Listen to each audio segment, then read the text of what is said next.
მაგალითად შენ იცავ იმ თაობას, რომელსაც აქვს შენზე მეტი ინფორმაცია და მონდომება ქექოს. ექიმს უფრო ვენდობი ვიდრე თუნდაც სპორტული ნუტრიციოლოგის coach. რაღაცაზე ექიმი ვერ მოგცემ შენ რჩევას. გაიდვაინი აქ. კვება პოსტოპერაციული, კვება პოსტტრაუმული.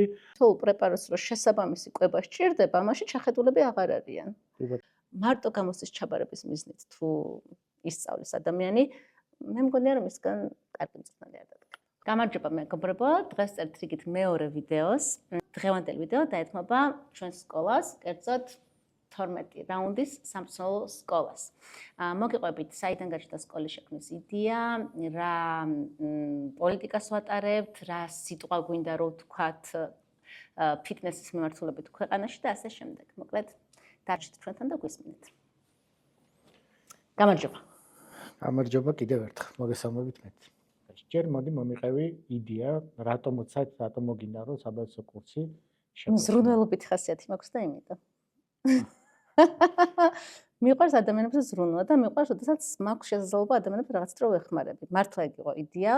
ყველა ადამიანს არ აქვს ერთის მხრივ ფინანსური შესაძლებლობა, რომ ყოველთვიურად დარბაზის აბონემენტის თანხაც იხადოს და ზევიდან კიდე პერსონალური მწვრთნელის მომსახურების ღირებულება იხადოს და აქეთ მეორე კატეგორია, ვისაც არ უნდა რა ეს შენი პერსონალური მწვრთნელი, თვითონ უნდა იცოდეს ყველაფერი ის, რაც სჭირდება საკუთარ სახლში სამზარეულოში რომ გაითვალისწინოს და სპორტ დარბაზში. ეს ორივე იდეა გავაერთიანე და მოვაქცია საბაზისო კურსში. 15 წლის ასაკიდან ზევით ნებისმიერ ადამიანს შეუძლია რომ მოვიდეს, ანუ მოზარდსაც, ბებიასაც, ანუ ყველას, ვისაც უნდა რომ გაერკვიოს არ მხოლოდ სავარჯიშო სისტემებში, არამედ თუნდაც კვების მიმართულებით, ცხოვრების სტილის ჩამოყალიბების მიმართულებით, რომ აი სიტყვა ჯანსაღი ცხოვრება რას ნიშნავს და რა არის ის აუცილებელი ბაზა, რაც ჩვენი ყოველდღიური ჯანმრთელი ცხოვრების გარანტი უნდა გავხადოთ, არ მხოლოდ ჩვენთვის, ჩვენი შვილებისთვის, ჩვენი ოჯახის წევრებისთვის, ხო? აი ამ ყველაფერს ვასწავლით ამ კურსზე. თეორიულ და პრაქტიკულ ნაწილში სხვაობა თუ არის, აი ან რა სხვაობა არის, ხო? აი ხო პირობითად მე სილაბუსი ფაქტურად ესე რომ შეხედო ერთნაირი არის, ორივეგან ისწავლება ანატომია, ფიზიოლოგია, ჰორმონალური სისტემა, ნუტრიციოლოგიის საფუძვლები და ასე შემდეგ. უბრალოდ სხვაობა არის, რომ იქ საბაზო კურსზე აი ყოველდღიურ ცხოვრებაში რაც გვჭირდება რეალურად და აი სასიცოცხლოდ მნიშვნელოვანი საკითხები რაც აი ცილა რა არის, ნახშირწყალი რა არის, ნახშირწყალი მტერია თუ არ არის და 5 კილოს დაკლება მინდა და ნახშირწყალი ამოვიღო, ანუ რაც აი ამ ანუ სასიცოცხლოდ მნიშვნელოვანი თემების გარშემო მოვტრიალდეთ საბაზისო კურსზე და პროფესიულ კურსზე უკვე პროფესიულ დონეზე და სამაგიეროდ პრაქტიკებში არის სხვაობა. პროფესიულ კურსზე ვინაიდან ჩვენ შეზღუდვა გვაქვს რომ დამწყებებს არ ვიღებთ, პროფესიულ კურსზე არ ვიღებთ ისეთ ადამიანს, რომელიც დარბაზში 1-2 არის შესული. ანუ აი ვარჯიშობ 3 თვეა რა. არა, ვარჯიშები უკვე უნდა იცოდეს და იქ ვასწავლით სხვა ადამიანები როგორ ავარჯიშოს, ინდივიდუალური кейსები რო ექნება, მიდგომები და ასე შემდეგ. და აი საბაზისო კურსზე უკვე კურსზე დამსწრებას თითოეულ ადამიანს უშუალოდ ვასწავლეთ ყველა ვარჯიშს, რასაც ვუხსნით. ესე რიგში დგანან მოსწავლეები და ავხსენით მაგალითად, არ ვიცი, უგანიერესის რაღაც ვარჯიში. მოდი ახლა შენ სცადე, მოდი ახლა შენ, მოდი ახლა შენ და ასე ვტრიალებთ წრეში, სანამ ყველა არის სწავლის იმ ერთ კონკრეტულ ვარჯიშს. პლუს თუ ვინმეს რამე ან არ გამოსდის, ან მის რაღაც ანატომიურ მდგომარეობას არ შესაბამება, რჩევას და რეკომენდაციას ვაცავთ, რომ იცი რა, შენთვის ეს ვარჯიში ჯერჯერობით რაღაცა არ არის მთლად სასარგებლო, მაგრამ ეს შეგიძლია ჩანაცვლო ამით. აქედან მიდიან უკვე ეს სახელმძღვანელოსავით რა, რომ აი როგორ განავითარონ საკუთარი სხეული. მეორე არის უკვე პროფესიული, ანუ პერსონალური მწვრთნელის კურსი. კურსი განკუთვნილი არის მომავალი ტრენერებისათვის. შეზღუდვა გვაქვს ამ კურსზე ის, რომ 0 ცოდნიდან, ანუ ადამიანს თუ კი საბაზისო ცოდნა არ აქვს, პროფესიულ კურსზე მათი მიღება არ ხდება, თუმცა ხშირად კითხვებს გვისმენთ ხოლმე, რომ აი რას გულისხმობთ საბაზისო ცოდნაში. აუცილებლად არ ვითხოვთ, რომ სადმე რამე კონდეს ნასწავლი და დამთავრებული რომელიმე სკოლა, უბრალოდ შეიძლება თავის თავზე გქონდეს წლების მანძილზე ნამუშევარი. შეიძლება იმდენად დაინტერესებული იყოს ამ სფეროთი, რომ სოციალურ სივრცეში მუდმივად თვითონ თვით განვითარებას და თვით განათლებას ეწეოდეს. ანუ მოკლედ სიტყვა ბაზა, რასაც გულისხმობს, ეს აუცილებლად ადამიანს უნდა გქონდეს იმისთვის, რომ ჩვენთან პროფესიულ კურსზე შეძლოს რეგისტრაცია. ლეველებად დაყოფა. ხო. რაც გვაქვს, ანუ სორტირება. ხო. ესეც იყო შენი იდეა. და მოდი ამაზე რომ მომიყვე, ანუ 3 ლეველი არის, პირველი, მეორე, მესამე. ხო. ნუ საერთაშორისო სტანდარტი როგორც არის, რამდენი იდეები მქონია? ხო, рафი თანადამფუძნებელი ყველა არ ხარ და ნახე, პირველი არის, ანუ საერთაშორისო სტანდარტი როგორც არის, ზუსტად ისე არის და ხო. ანუ პირველი ლეველი ნიშნავს, რომ ანუ არის უბრალოდ სტანდარტი, მოისმინა. მერე მოდის advance-ი, მეორე და მესამე არის უკვე senior. Senior level 3. აი მაშინ რომ სხვაობა ახსნათ და პლუს განათლების სამინისტროს კომპონენტსაც თუ შეგიძლია რომ ითხრა. კი, პირველ რიგში ლეველებზე გესაუბრები. პირველი ლეველი ნიშნავს იმას, რომ სტუდენტმა უბრალოდ მოისმინა, მაგრამ საჭიროებს გადამზადებას, როგორც თეორიულ, ისე პრაქტიკულ ნაწილში. ან შეიძლება თეორიულ ნაწილში არა, მაგრამ პრაქტიკულ ნაწილში სრულად გადამზადებას საჭიროებს. level 2 ნიშნავს იმას, რომ რომელიმე კომპონენტში უბრალოდ მოიკოჭლებს და კიდევ მეტი თუნდაც თვით განვითარება სჭირდება, არ არის აუცილებელი რომ კურსი ახლიდან გაიაროს.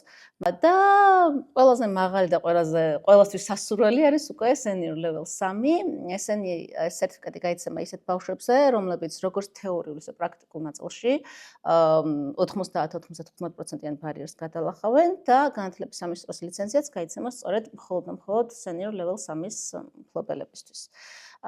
მიზანი ამ ლეველებად დაყოფის იყო ის, რომ ბაზარზე თუნდაც ჩვენი სკოლის სერტიფიკატით სტუდენტი რომ წავა რომელიმე დამსაქმებელთან, მიზანიც არის და სურვილიც იდეაში ჩვენი რა. დამსაქმებელმა წესით უნდა იკითხოს, რომ ეს level 2, level 3 რას ნიშნავს. იმიტომ რომ ერთი არის კონდეს სერტიფიკატი და მეორე იცოდე ამ სერტიფიკატის უკან სკოლის შეფასება სტუდენტისთან მიმართებაში როგორ არის. ჩვენ სტუდენტებს ხშირად ვეუბნებით ხოლმე, რომ თუნდაც level 3-ის კი უბრალოდ აი რამდენ level-ს დავუყდით კიდე ხო 4-5 სხვა ვიზავდით, თორე რეალურად თვითონ level 3 შორისაც არის სხვაობა და ზუსტად გუშინ ვეუბნებოდით ჩვენი coach სტუდენტებს, რომ ძალიან მინდა ბაზარზე დამსაქმებლების მხრიდან ერთგვარი რაღაცა კულტურასავით ჩამოყალიბდეს, რომ აი ჩემი სერტიფიკატით რომ მოვიდა, ან ნებისმიერი სკოლის სერტიფიკატით ხო, შენთან გასაუბრებაზე მსურველი დარეკე სკოლაში. ჩვენ ბაზებს ვაწარმოებთ, 2 წელია ჩვენი სკოლა არსებობს და 2 წლის მანძილზე ვინც კი coach-ის კურსი გაიარა, ყველა შესახებ პირადი მონაცემები შენახული მაქვს დახასიათებას და მათი, ასე ვთქვათ, აქტივობების შედეგები მთელი მათი სწავლის პერიოდში და ძალიან მინდა რომ ესე დავყარდეს წესად თუ კულტურად, რომ დამსაქმებელმა დარეკოს, რომ შენი სერტიფიკატით მოსული არის თუნდაც 2 ადამიანი, ნათია და ბაჩო.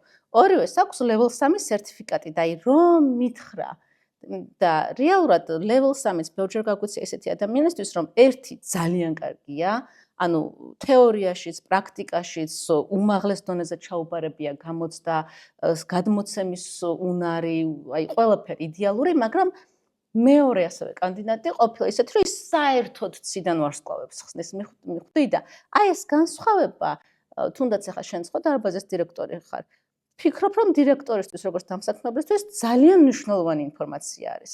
და ძალიან კარგი იქნება, რომ აი რაღაცნაირად დარბაზებმა ესეთ რაღაც მათ გაითვალისწინონ, ну ჩვენ ვცდილობთ, გვინდა. კარგი, მოდი მაშინ მეც ვიტყვი, რომ სურვილი იქნება მეგობრებო, ვინც ნახავთ და მე მქონია ბევრთან ამაზე საუბარი. ბევრთან თანამშრომლობთ, რეალურად სკოლიდან დასაქმებულები ძალიან ბევრი ყავს, 70-80% ანუ ვისაც სურვილი აქვს. ძალიან დიდი დასაქმების მაჩვენებელი.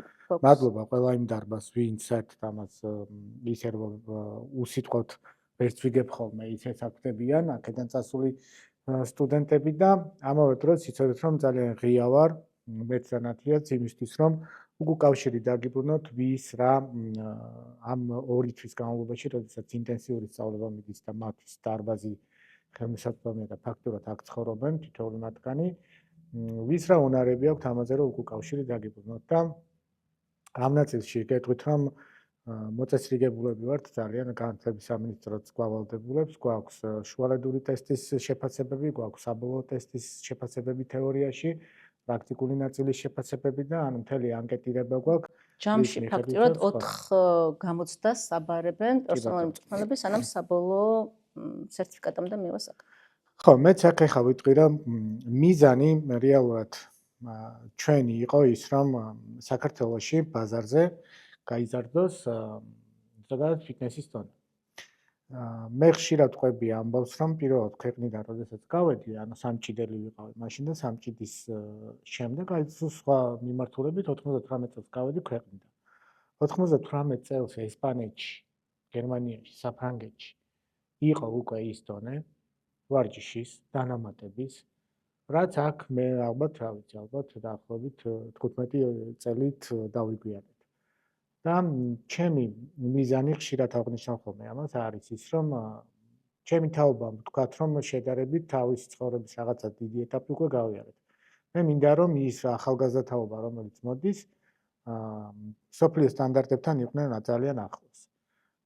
მაქსიმუმს ვაკეთებ ამისთვის, კურსი არ არის მასალა, რომ პირობითად დღეს რაღაცას ვასწავლი და 6 თვის შემდეგაც იგივე იყოს, ანუ სულ განიცდის განახლებას ინფორმაცია და მეც ვზივარ და ამ განახლებულ ინფორმაციას ყოველთვის ვაწვდი ხოლმე. ცოტა ხნის წინ სკოლის, ანუ კოუჩების სახელმძღვანელოს სრულიად ახალი გამოვუშვით, ზუსტად იმ მიზეზით, რომ 1 წლის წინ გაცემული რაღაცები დღეს უკვე განვაახლეთ, იმიტომ რომ ფაქტიურად აი სამედიცინო იმასაც კუთხში მივყვებით რა, რაღაც ახალი სიახლეები იდება, ახალი კვლევები და ასე შემდეგ. ანუ მუდმივად ნახლდება. სწორედ მან მივდივართ ახლა სპორტული ნუტრიციოლოგიაც რატო შექმნიან, იმიტომ რომ ჩვენ ცხოვრობთ სოციალურ სივრცეში, სულ თუნდაც აი კონტენტ კრეატორი, მწვრთნელები ვინც არიან, ხო? სულ და თვითონ საზოგადოების მხრიდანაც. სულ ერთი და იგივე ინფორმაცია, სულ ერთი და იგივე კითხვები და ამ დროს გადახვალვა ამერიკელი, ევროპელი რაღაც მწვრთნელების გვერდზე და ისინი ისეთ რაღაცებზე ლაპარაკობენ, ანუ ცილა ცხიმი ნახშირწყალი ამოწურულია. იქ უკვე საერთოდ ეცინებათ უკვე ცილა ცხიმი ნახშირ, აი 5 ნახშირწყალი რომელიც ძალიან კარგია. ანუ ამოწურეს ეგ თემა, გასცდნენ უკვე და ჩვენ აი რაღაცა ისე ვიქوارთ. ხო, მოდი ესე ვიტყვი და რომ შენი მიზანიც მანდ მიმღებლობაც, ანუ ზაობა უნდა იყოს საზოგადოების რაღაცა ახალი ინფორმაციისთვის და ხო, მაგრამ სულ ერთ და იგივეზე თუ ვაპარაკებთ, საზოგადოება ვერ შეეჩვევა. კი ბატონო, მაგრამ რაღაცა ეტაპზე გახსოვს შენც გქონდა, რომ ანუ რთულია, მითხარი, რომ რთული არის და ბევრი ამისთვის სად ვერ იქნება. ხო. კი. თუმცა მე ვფიქრობ, რომ ანუ ეს სირთულეებიც იგივე იყო მიმაცაც, რა ქვია, კოუჩის კურსიც, რომ რთულია შენი მასალა, ბევრჯერ ვთქვამთ, რომ რთულია, ანატომია ესე სიღრმეზე რთულია, მაგრამ ჩვენ გვიწევს, ანუ ეს ის სფერო არის, რომელშიც ანუ ჩვენთან მოსული მომხმარებელი უკვე ძალიან გათვითცნობიერებულია. ახალგაზრდა თაობა მით უმეტეს გათვითცნობიერებულია ძალიან ბევრ რაღაცაში. ძალიან წინ და არიან. ტერმინოლოგია, რომლითაც ისინი საუბრობენ უკვე პატარა თაობა და ინფორმაცია, რომელიც მათ აქვთ, არ უნდა აღმოჩნდეს, რომ მწვრთნელზე მეტი ინფორმაცია აქვს. არ უნდა აღმოჩნდეს, რომ მწვრთნელზე უფრო კვალიფიციურია. შესაბამისად, მე სიახლეების არ მეშინია, არც იმის არ მეშინია, რომ ტერმინები შეიძლება დახუნძღული იყოს, ბევრი რაღაცა. თუმცა იმ ტერმინებს იმდენჯერ იმეორებდა, იმდენჯერ ხსნი, რომ ეს არის, ბოლოს. აი გეტყვი, ხა სპორტული ნუტრიციოლოგია ზოგადად, ეხლა ჩემი მიზანი არის ის, რომ კი ბატონო, რა ჩვენ თქვი, ანუ სამი მაკრონუტრიენტი გასაგებია და ანუ მამაო ჩვენოსავით არის. 20 ამინომჟავა ვთქვათ, რომ ამბანია მთელი სხეულის, რომლითაც ანუ რა დამწერლობასაც უნდა იმას შექმნის. და ამითი ვიწყებთ ხოლმე, ხო, რაღაცნაირად სპორტული ნუტრიციოლოგიის იმას, რომ ვიძახით, რომ არსებობს რიბონუკლეინის მჟავები და არსებობს კიდე ამინომჟავები, რომლებიც ანბანია. ამ ანბანით იწყებს ჩვენი სხეული აშენებს ყველაფერს. იქ იქნება პეპტიდური ბმებით უამრავი პროცესი არის, ხო, რომელიც მიმდინარეობს. და მიმართება, რომელიც აქვს სპორტულ ნუტრიციოლოგიას, ძალიან განსხვავებული არის ყოფითი ნუტრიციოლოგიისგან. ხო, იმათაც მინდა რომ უფრო კი ბატონო, სხვაობა არის მიდგომებში, ნახე. თითოეული დარგი თავის guidelines, თავის მიმართულებებს ადგენს იმის მიხედვით, რა პრაქტიკა არსებობს და რა დაკვირვებები არსებობს, ხო?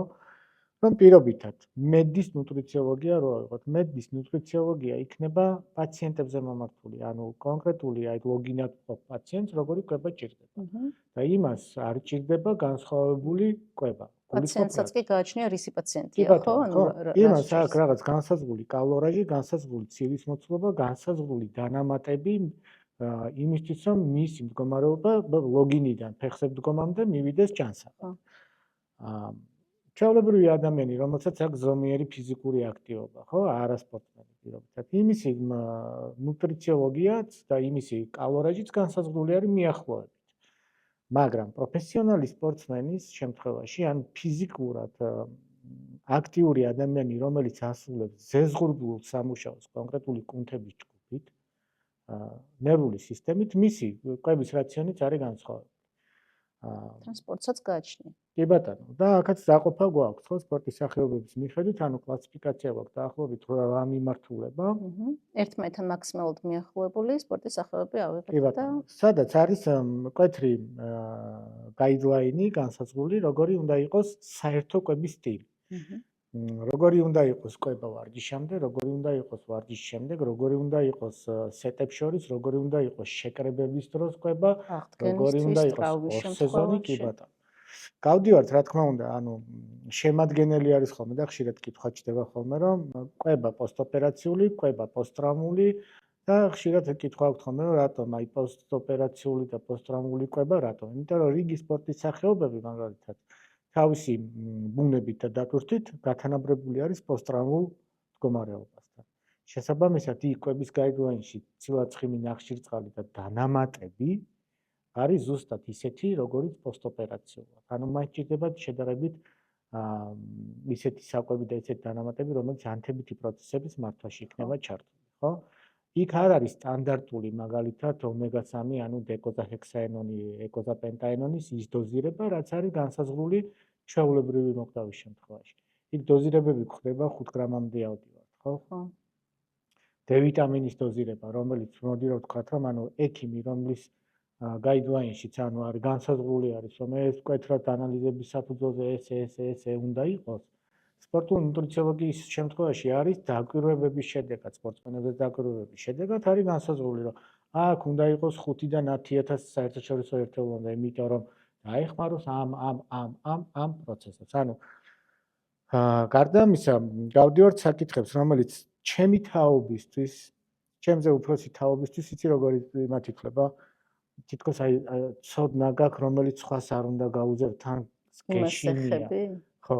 რო გვაკრიტიკებენ, ხშირად გვაკრიტიკებენ ამას. ნახე, თან გეშინია თქვა, თან ისა მე ვიღაცამ სისულელე არ გააკეთეს. ამ დროს თუნდაც ფარმაკოლოგიაზე საუბრისას, თუნდაც პეპტიდებზე საუბრისას. შენ როცა ცოდნას ავრცელებ და არა იქ რაღაცა იმას, რა ქვია, დოზირებებს განსაზღვრა, ხო? ანუ შენ ავრცელებ ცოდნას, რომლითაც შენ იცავ იმ თაობას, რომელსაც აქვს შენზე მეტი ინფორმაცია და მონდომება ქექოს. იცის სათქექოს. ჩემი თაობის უმეტესობამ არ იცის ენა. სულ უკვე ყოველთ ცნობილი საიტები არის. კი ბატონო, ბავშვები შედიან იქ მერე ვიღაცისგან აკოპირებს, ანუ ის აკეთებს სისულელს, მაგრამ და ეს დანამატია, ვიტამინია და უდევთ რა ვიცი. კი ბატონო, და შენ როდესაც აწვდი ინფორმაციას პირობითად, ეხლა სპორტული ნუტრიციოლოგიის ნაწილია ესეც და მწვრთნელის ნაწილში თქვა, ხო, რომ ანუ რა არის პეპტიდი ზოგადად, როგორ შეიქმნა, როდის დაერქვა პეპტიდი, რითი განსხვავდება ცილისგან, არის თუ არა სიგნალების გადამცემი, რამდენი ტიპის პეპტიდი არსებობს, არსებობს სინთეზური და სინთეთიკური და არასინთეთიკური, რა სხვაობაა მათ შორის, რას ნიშნავს დელტონებში გაზომვა ამ პეპტიდების, არის თუ არა ნაზალური, რისთვის არის ეს ნაზალური? აქვე მას ვეცავ დაზუსტებასავით გავაკეთებ, რომ პრაქტიკიდან გამომდინარე, რა თქმა უნდა, სახელებს არ ვახსენებთ, მაგრამ ბაჩოს ძალიან ბევრი არსებული სპორტსმენი, ოღონდ ბოდიბილდინგს არ გულისხმობ, სხვა სპორტსმენები მომართავენ ხოლმე რაღაც ან თუნდაც ფარმაკოლოგიასთან დაკავშირებით და პრობლემას ვაწყდებით პრაქტიკაში იმას, რომ აი სხვის მიერ შედგენილი ან მწვრთნელის, ან ვინმე ესეთი სპორტული ნუტრიციოლოგი ვინმე თუ ყავთ ნაკრებში, უბრალოდ კურსს უწერენ, მაგრამ ამ კურს ან თვითონ პრეპარატს რო შესაბამისი კვება სჭირდება, ამაში ჩახედულები აღარ არიან. კი ბატონო. და აი ამ მიმართულებითაც რომ სპორტულ ნუტრიციოლოგიაში ხაზგასმით გვაქვს სალექციო კურსები, ეგეც ძალიან მნიშვნელოვანი არის, იმიტომ რომ უბრალოდ, არ ვიცი, უბრალოდ ტესტო დავირჭე და კვებაში არაფერი შეცვალე არ არის. რეალურად ყველა პრეპარატს შესაბამისი მთელი ის მიყვება, ხო, მთელი ცხრილი მიყვება, რითიც უნდა მოახდინო შენ იმ რისკებს. იმიტომ რომ სრულად იცვლება, ერთი არის, როდესაც ამ რაღაცების მოხმარების გარეშე სპორტსმენი იკვებება და მეორე არის, როცა ამ რაღაცებს მოიხმარს და გააჩნია, რას მოიხმარს, რომ იმის შესაბამისი მაკრო და მიკრონუტრიენტები მიიღოს, ხო? ხო, ну, პრეპარატებიც არის ბევრი რაღაც ჩართული და ну, მე ხა შენ კი იცი რომ ეს ზოგადად წინააღმდეგი ვარ რაღაცა კურსის შედგენის და ამ შემდეგ. მაგრამ როცა მოგმართავენ თან მომართვასაც გააჩნია. ხო, როდესაც ადამიანი მოდის ჩემთან და მეუნება ესეთ რაღაცას. დამეხმარე. ანუ რა უნდა ქნა.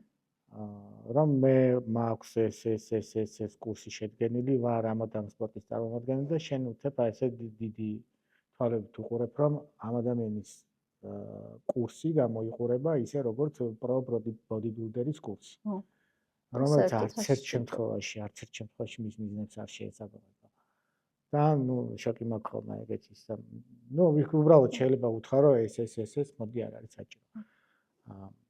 დავაგრძელებ სპორტულ ნუტრიციოლოგიაზე და მე ზოგადად გეტყვი რომ ამ მიმართულებით ახლა რატო არის ჩემთვის ეს ისეთი ის რომ მე ვუყურებ როგორ ვითარდება სხვადასხვა ქვეყნებში დარბაზები და სამწვრთნელო კარიერა და ზოგადად ეს სფერო.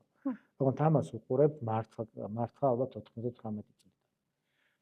ყველა მიცის ახლა რომ აი ჩემი ანსამბლით ჩავნაბადაში რო ვიყავი, ჩვენ ძალიან ხშირად გვიწევდა ქვეყნიდან გასვლა, ხო და დავდიოდი. და ქალაქებში დავდიოდი დარბაზებში ხოლმე, ვათვალიერებდი დარბაზებს. ანუ სხვა თუ შოპინგი აინტერესებდა, მე უფრო მართლა ხო. და პლუს უყურებ მწვრთნელები რაზე საუბრობენ. ანუ ის რაც დღეს შეიძლება ჩაითვალოს რომ აქ პედაგოგიკაში გვაქვს ჩვენ ჩადებული, შეიძლება დაახლოებით ამის მეხუთეც საუბრობდეს ჩვეულებრივი მწვრთნელი, რომელმაც კურსი რაღაცა მწვრთნელის კურსი რო გაიარა საზღვარგარეთ. იმან იქ ინფორმაცია დაიმახსოვრა, მე განავრცო, მოусმინა და საინტერესო კონტენტი შექმნა. შეიძლება კონტენტისთვის აკეთებდეს, მაგრამ ერკვევა ზედაპირულ ბიოქიმიაში. კონტენტის გაკეთებასაც ინფორმაციის მოძიება სჭირდება და სწავლა ახლა განათლება. ზედაპირულ ბიოქიმიაში ერკვევათ ხო, როცა ვიძახი, მე არ გულისხმობ, რომ ის ლაბორატორიაში, ჩვენ არ ვხედავთ ლაბორატორიაში, ჩვენ ვერ ვუყურებთ კუნთის შიგნით რა ხდება, მიტოქონდრია რაზე რეაგირებს, მაგრამ არის ესეთი მარტივი ის ხომ გამოცდილებები, რითიც ჩვენ ხელმძღვანელობთ. ანუ აბსოლუტურად ყველა დარგში ვთქვათ, რომ ხელმძღვანელობთ რაღაცა გამოცდილებებით. და ეს ხალხი ამას ახერხებს და აკეთებს. და მე მინდა რომ საქართველოშიც ანუ მწვრთნელების ის თაობა წამოვიდეს, რომელსაც საუბრის არ ეშინია. აი მე ვინმეს რამე არ დაემართოს, ვინმეს რამე ემართება, ისე რომ ჩვენ რჩევებს არ გავუცემთ და ჩვენ შეგვიძლია ეს რჩევები გონივრულად გავუცემთ. მე ჩვენი კოუჩების მწვრთნელების სტუდენტებს გვინდა არ გვინდა გამოცდა თან 4 გამოცდა, ყველას ანერვიულებს რა და კი იცი, სულ კითხულობენ ხოლმე რომ წიგნს რო გადაშლიან, წიგნის იქით კიდე დამატებით ფაილებს ვუგზავნით ჩატში და რომელიც სანამ ცოცხლები ვართ, სულ იქნება და ნებისმიერ დროს ხელმისაწვდომები ვართ ნებისმიერ კურსდამთავრებულისთვის და კითხულობენ ხოლმე ძალიან ხშირად, რომ აი ეს საკითხი გამოცდაში იქნება, ეს საკითხი გამოცდაში იქნება და ძალიან მაღიზიანებს ხოლმე სიმართლე გითხრათ ეს კითხვა, იმიტომ რომ რა მნიშვნელობა აქვს გამოცდაში რა იქნება, იმიტომ რომ გამოცდის ჩასაბარებლად ხარ მოვდივართ კურსზე, მოვდივართ იმისთვის, რომ ვისწავლოთ და რაც მეტი იცი, მით მაგარი მწვრთნელი იქნები, ხო? გამოცდაში არ ვიცი, მოვა 60 საკითხი, მაგრამ 60 საკითხი, 60 თუ 90. 60 საკითხის იქით უკვე პრაქტიკაში მწვრთნელად მუშაობას რო დაიწყებ, იმდენი საკითხი გვხდება და იმდენი გამონაკლისი და ან თუნდაც სტანდარტული შემთხვევა რომ მარტო გამოცდის ჩაბარების მიზნით თუ ისწავლის ადამიანი, მე მგონია რომ ისგან კარგი მწვრთნელი არ დადგება. ხო, აი ზუსტად ეგ არის. ნახეთ, ჩვენ ვიძახით რომ მწვრთნელის და ექიმის საქმე განსხვავდება და არ ვერევით ამაში. მაგრამ კვეთაში არის ძალიან ბევრი რაღაცა. კვეთაში არის და რაღაცაზე ექიმი ვერ მოგცემ შენ რჩევას. გაიდვაინი აქ. კანონმდებლობით აქ განსაზღვრული რომ ვერ მოგცემს. ან თუნდაც მაგ მიმართულებით არ უსწავლია, იმიტომ რომ კონკრეტული პროფილის ექიმი არის.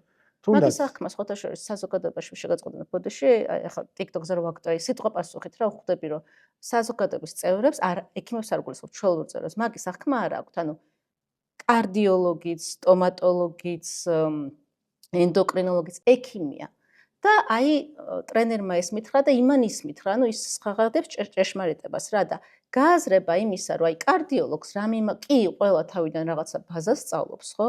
მაგრამ ბოლოს უკვე იქ პროფესიონალური ხაზი რო აირჩია, ანუ იმას რა მიმართულებით აქვს განათლება, თუნდაც სპორტულ ნუტრიციოლოგიაში შენი ენდოკრინოლოგი ერკვევა? ამიტომ თუ შენი ტრენერი ცალკე სპორტულ ნუტრიციოლოგის კოუჩიც არის, მაინც არ უჯერებენ, არა ენდოკრინოლოგმა ისმით, კი არა და კარდიოლოგმა ისმით. ეს საზოგადოების პრობლემაც არის, მარტო კი ბატონო, ხო, ნახე, ვიღაცა გავაღმერთე, ვიღაცას რაღაცები მივაწერე, ვიღაცა დავიჯერებ. მაგას ვიძახი რა, ანუ ვის რისი ჯერა. ვის რისი ჯერა, მე იმითი ხელმძღვანელობს ხოლმე. შენ კარგად იცი, რომ ანუ ჩემი მიდგომა ესეთი არის სტუდენტებთან, რომ ეხლა თქვენ რომ მე ძალიან მენდობით და რომ მოისმინეთ ეს ინფორმაცია, აქედან გასულებმა გადაამოწმეთ, იქნება აფერისტი. იქნება გათვლილი. ნახე, მე არ მიყვარს ზოგადად ბრმად რაღაცის კეთება, ანუ გადაამოწმე, კითხვა დასვი. იმიტომ რომ ამითი არის ზუსტად განვითარება და ხშირად მომყავს ეს მაგალითი და აქაც მოვიყვა რომ დარვინი ეხ გასაგებია, ანუ მისი აზროვნება ზოგადად ბევრისთვის ნაცნობი არის, მაგრამ დარვინზე ზოგადად იძახდნენ და ერთადერთი ეს არის ადამიანი, რომელსაც თავისი ბიოგრაფია დაწერა, თხოვეს და დაწერა მოკლედ და 22 წლის ასაკამდე ზოგადად სკოლაში ცუდად სწავლობდა, გამოაგდეს, იქ არ სწავლობდა, ესეთი ტიპი იყო. და ერთ-ერთ მოგზაურობაში წავიდა, თავის მეგობარი იყო გემის კაპიტანი და ზოგადად თეორიები და წარმოდგენები რაც მას ჰქონდა, ანუ ითვლებოდა რომ აი რაღაცა წარმოდგენა მაქვს, რომ პირობითაც ვაშლი არის შავი. და ყველა იძახდა რომ ვაშლი შავია და ამან რო ნახა რომ ვაშლი მწვანეა, აი ამას ძალიან მარტივად აღიქვავდა და მის სტერეოტიპებს და წარმოდგენებს რაც ჰქონდა, ძალიან მარტივად ანგრევდა. და იძახდა, ოკეი, ვაშლი მწვანეა. კარგი, ეს ჭიქაა. ოკეი, ეს ჭიქა. და არ ქონდა საკუთარ თავთან წინააღმდეგობა, რომ ჩემ ავტორიტეტმა ნათია მითხრა, რომ ვაშლი შავია, ან ეს ჭიქა არა. და შესაბამისად მისი აზროვნება იყო მარტივი მიმღებლობის. და ის რაც ბუნებრივი და კანონზომიერი იყო, იმას იღებდა ძალიან მარტივად. ამასაც აი ამ ნაწილს ეხლა ვახსენებ ხოლმე რატომ, რომ თუ აქედან გასულმა დაინახე, რომ ჩემს მიერ გამოთქმული მოსაზრება, თეორიული ნაწილი, ან რაღაც პრაქტიკული ნაწილი, კატეგორიულ წინააღმდეგობაში მოდის იმასთან, რაც კი ბატონო, მოდი რა თქვი, რომ კი ბატონო, ბაჩო ადამიანია, აქ შეეშალა და მოდი მე ესე გავაკეთე. ამიტომ ესე გავაკეთე, ჯერ გადავამოწმებ და იდეაში ესე გავაკეთებ არა, ეგ ეწინააღმდეგებაა მაშინ იმას. ანუ უბრალოდ უნდა გადაამოწმო და ისევ ბაჩოს კითხო და ან მიხვალთ რაღაც შეთანხმებამდე, ან არ მიხვალთ და კი ბატონო, მაშინ შენ. ხო, ანუ ზოგადად რაზეც მიხვდები რომ არასწორია, უნდა აღიარო რომ არასწორია. ბაჩოს აზრი იქნება, შენი აზრი იქნება, უნდა თქვა რომ მე შევწდი. იგივე მაქვს ხოლმე ახლა მეც რომ ახლა წარმოგიდგენთ 95 წლიდან დავიწყე კინასთან შეხება, ხო, ვარჯიში. იქ რა წარმოდგენებიც იყო სპლიტი, დაყოფა, დასვენება, მისვლები, რამდენჯერ შეიცვალა, რამდენჯერ იგივე წრეზე წავიდა, ხო? და ეხლა მე რო დავრჩე იქ, რომ მხოლოდ თავისუფალი წონები არის, აი ეს არის ხო. ოკეი, ვიღაცისთვის დღემდე ესე არის, მაგრამ ეხლა ფაქტებს ვერ გაიქცევი, რომ თავისუფალი წონების იქით ტრენაჟორები, თანადგარები. არნოლდა ესე ვარჯიშობდა და ესე. არა, ხო, ნახე არნოლდას რასაც ის საშუალებაც ჰქონდა, იმას ვარჯიშობდა, გასაგებია ძალიან ისეთი. სხვათა შორის შეგაწყვეტინებ, კითხავ ჩვენს მსმენელებს, თუ დაინტერესებთ, კომენტარის ველში დაგვიწერონ. აი ზოგადად მინდა ერთ-ერთი პოდკასტი მიუძღვნათ თემას, რომ ყველაფერი თითქოს მოდის ბოდიბილდინგიდან, მაგრამ რეალურად ფიტნესი და ბოდიბილდინგი რამდენად გადაკვეთა შორის ერთმანეთთან. თვითონ ძალიან საინტერესო იქნება ჩვენი ხედვა მაგ საკითხთან მიმართებაში. სხვა შესაძლებლობებზეც მინდა მოვყვე, რასაც რეალურად ესე არ ჩანს სოციქსელში, იმიტომ რომ რაღაცა მაგ მიმართულებით აფიშირებას არ ვაკეთებთ, თუმცა ეგ შესაძლებლობაც გვაქვს. რეალურად ჩვენი სკოლა მხოლოდ ესე სკოლაში ლექციების მიმართულებით არ მუშაობს. ჩვენ ნებისმიერ ორგანიზაციასთან, ანუ ორგანიზაციაში გულისხმობ, არ ვიცი, მაგალითად ჩვენ ყოფილი TBC-ელები ვართ, მაგალითად TBC ბანკი, საქართველოს ბანკი, ანუ ნებისმიერი ორგანიზაცია, რომელსაც გაუჩნდება სურვილი, რომ თავის თანამშრომლებზე იზრუნოს, მგონი ძალიან კარგი სურვილი და მასთნით სურვილიც არის და ჩაუტაროს მან რაღაცა დაეხმაროს, რას აუხსნას, რას ნიშნავს ჯანსაღი ცხოვრების წესი, მთელი დღესე ოფისური სამუშაო პირობების დროს როგორ იზრუნონ თავიანთ კვებაზე, თავიანთ სხეულის ჯანმრთელობაზე, ამ მიმართულებით ჩვენ ვატარებთ სემინარებს კომპანიებთან შეთანხმებით. ასევე ნებისმიერ სხვა დარბაზებთან გამოდირი იქიდან რომ თბილისში მოღვაწეობთ, სხვა რეგიონებიდან და სხვათა შორის ძალიან ბათუმიდან, ანუ ბათუმიდან მოდის ისეთი მოთხოვნა, რომ უბრალოდ უკვე შეტყობინებებს აღარ ხსნით, გვერიდება ყოველჯერზე უარის თქმა, მაგრამ იცოდეთ, რომ საქართველოს ნებისმიერი კუთხიდან ჩვენ მზად ვართ ვითანამშრომლოთ დარბაზებთან და თუ მათი მხრიდან იქნება სურვილი, რომ იმ ერთი კონკრეტული დარბაზის მწვრთნელები გადავამზადოთ, ჩვენ გვაქვს შემუშავებული სწრაფი გადამზადების პროგრამა, პერსონალური მწვრთნელის გადამზადების პროგრამა და ყველაფერი ურთიერთშეთანხმების საფუძველზე შეიძლება რომ მოვაგვაროთ. ამ როგორც ორგანიზაციებთან თანამშრომლობაზე, ასევე დარბაზებთან მწვრთნელების გადამზადების პროგრამებზე ამ ვიდეოს აღწერისვალში იქნება მითითებული სკოლის მეილი და დაინტერესებულ შემთხვევაში კომპანიებსაც და დარბაზებსაც შეუძლიათ მოგწერონ წერილი და შემდეგ უკვე ხო, საერთაშორისო საინტერესო პრაქტიკა იყო Liberty Bank-თან ჰქონდა.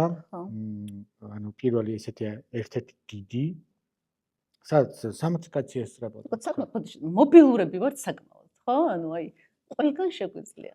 კი, 60 კაცი ესწრებოდა და ძალიან ბევრი საკითხი გავიარეთ. მათ შორის ვთქვათ, რომ ანუ ძალიან დიდი ნაწილი პლუს ჩვენი დარბაზის მომხმარებელი გახდა. ჩემთვის საინტერესო იყო ახალგაზრდა რეზიდენტ ნევროლოგთა ასოციაცია. ხო. გიორგი მაჭავარიანის იმითი ძალიან დიდი ინიციატივით, ხო. 60 კაცი ესწრებოდა. ხო და თან საპასუხისმგებლო იყო ეგ ნაწილი და სიმართლე გითხრა შიშიც გააქვს ესეთ დროს. რომ როდესაც ანუ იქ ვიღაცა ტრავმატოლოგი არის, იქ ვიღაცა პროფესორი აი არის. თუნდაც ახლა ზუსტად ისე ვიქმედივარ, სადაც აი ექიმს უფრო ვენდობი ვიდრე თუნდაც სპორტული ნუტრიციოლოგის კოუშს, ხო?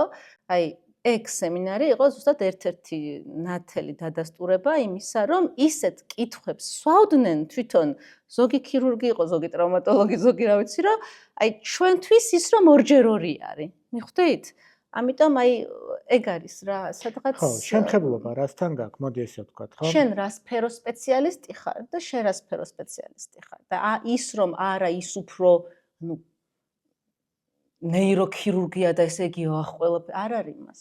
არ იცის ნეიროქირურგმა თავისთავად, მოდი ამ ეს შევხედოთ, სფეროს რაღაცა. მარტივი ის არის მანდ, ანუ სამედიცინო სწავლების გაიუაინიც, ანუ გაწერილი არის 2x2 4 არის მანდატი.